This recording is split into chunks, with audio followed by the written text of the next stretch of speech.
બનાસકાંઠાના પ્રાંતિજના સલાલ નજીક હાથમતી કેનાલમાં ગાબડું પડ્યું. ગાબડું પડતા કેનાલના પાણી ખેતરોમાં ફરી વળ્યા.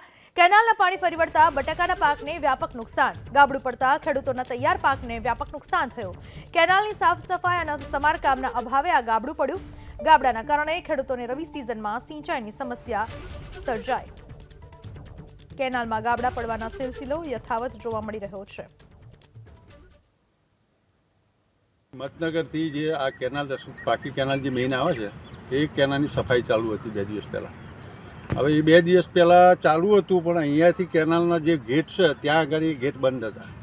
હવે આગળથી પાણી આ લોકોને જાણ કર્યા વગર અહીંના પ્રોપર જે ખરા આપણે આઈ ઓફિસ ઇરિગેશન એ લોકોને જાણ કરી નથી ને એવું કહેવું છે લોકોને. અને પાણી છોડ્યું ત્યાંથી, એટલે પાણી છોડ્યું એટલે આગળ જાય નહીં, એટલે આ જે નીચાણવાળો ભાગ હતો ત્યાં કેનાલ ફાટી ગઈ.